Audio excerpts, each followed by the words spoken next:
Guys, I've played Wuthering Waves for more than 20 hours now, and I've been completely captured by its dynamic and refined combat system and by a world that feels very big and smooth to explore. But the one thing that has absolutely blown me away is the ecosystem Kuro Games came up with. The ecosystem in this game is the equivalent of the artifact system, the relic system games like a Genshin or Honkai have, so basically it's the main way you build characters. But the main difference here is that instead of farming for boring, weird-looking objects, you're killing monsters, absorbing them, and then using them as upgrades. The way it works, very early in the story, our protagonist gains the ability to resonate with and then absorb the monsters he defeated. The absorption happens through the echo, and after getting defeated, each monster has a specific probability to drop its echo. After that, you can equip the echo to the character page to get stat bonuses, and on top of that, the capability to use the monster's abilities in battle. And this, my friends, is the true genius of this system. To go more in detail, you can only equip one monster ability at a time. Like for example, if you have 4 echoes equipped, you can only pick one ability out of those 4 echoes. These abilities can be defensive, offensive, or utility based, but most importantly, they have very cool looking visual effects. And that's enough to make this game's de facto artifact system feel like a very integral part of the gameplay. Let me remind you to sub to my channel if you're excited for more Wuthering Waves content. I do Genshin stuff on my main channel like guides and theory crafting, and I just plan to do the same for Wuthering Waves here. Kuro really put a lot of care in this because while the weaker monsters have a pretty basic but still funny visuals, the stronger ones are badass, they're amazing. These abilities have a normal cooldown and they just become a skill your character can use. Of course, each character on the team can hold one ability, so if you have 3, which is the maximum for the game, you can use 3 monster abilities and it feels great. But let's go back to the stat thing now, because of course that's very important as well. Just like Genshin artifacts, these monsters have main stats, substats, and set bonuses. Specifically, the set effects are determined by the monster's typing. The peculiar things here, however, are the main stats and the substats. Each monster has 2 main stats, one that can vary and one that is fixed, and both of them depend on the monster's cost. Specifically, each monster has a cost that is based to represent how strong they are in general. There is 1 cost, 3 cost, and 4 cost. Based on the cost, you can get a specific variety of main stats. Of course, as you could expect, the stats you can get become better the higher the cost is. For example, for the cost 1, you can just get the basic attack percent, defense percent, HP percent for the first main stat, and an HP flat for the second main stat. For the 3 cost, on top of the basic ones I just talked about, you can also get damage bonus ones like electro damage, aero damage, havoc damage that should be pretty significant damage increases, and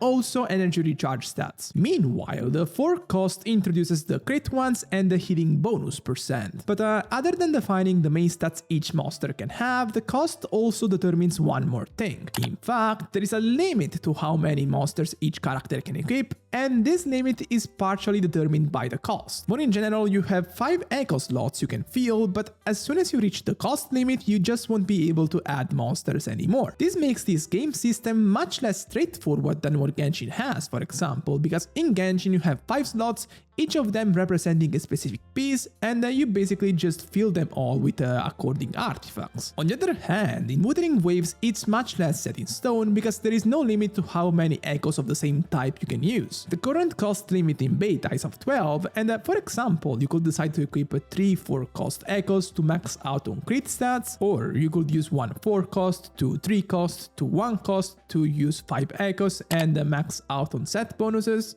At the moment, I can't quite tell which one is the best combination, but just in theory, I like the flexibility. For the substats, each echo can have a specific amount of those. This purely depends on the rarity of the monster, because the monster can be common, can be rare, can be epic, can be legendary, and based on that rarity, he will have a higher maximum level and more substats available. But substats can't be gained by just leveling up the echo. The way it works, by leveling up the echo, you will be able to get substat slots, but to actually get the substat from that, you will have to use an extra item. Unlike Genshin, these substats can't increase based on the echo level, but they have a fixed value at the time they get activated. The range of values here is pretty huge, so basically min-maxing this shit will take forever. But here gets the real interesting part. Getting the echoes themselves requires no stamina. Yes, you heard that right, no resin capped system. You will be able to obtain echoes in the overworld by killing monsters, bosses and then absorbing them, and there is no resin cap to that. This is just a revolutionary change compared to Genshin, where to get a specific artifact you need to farm a specific domain and spend resin. In the overworld you will be able to find any kind of monster rarity, and the higher your data bank level is,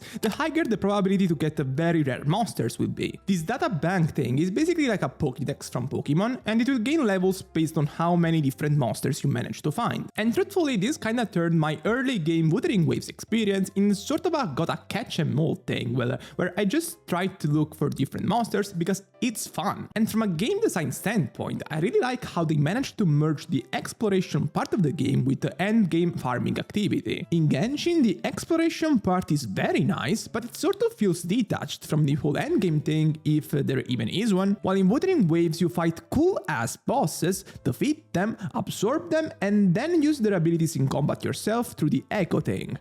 And this makes it feel like a completely different experience because it makes the exploration part of the game more rewarding. I'll be honest, in Genshin, once you explored an area fully, there is basically no reason to ever go back there, except if there is an event or something. For example, Dragonspire, a majestic area full of snowy mountains that really had me enthralled back in 1.2. It looks really good, probably better than any Wuthering Waves area so far, but since there is nothing else to do there in terms of gameplay, I never go back there because there is no point. Since in Genshin they decided to restrict the artifact farming thing to domains, once you explored stuff, you can basically just farm the domains and that's it. And for an open world game, that is kinda sad. Meanwhile, in Wuthering Waves, I look forward to explore the world over and over again to find new monsters. I think you can even find shiny monsters with different colors, so that just adds to the replayability. And whenever they'll add new monsters to the game, it will feel extra exciting because they will be new weapons we can use in combat. But there is a catch. There is a big catch. Remember that item I talked to you about before that you need to unlock the subsets? Yeah, that one. You need to spend resin to get it. Yes, I kinda lied earlier when I said that it's a completely stamina-free system.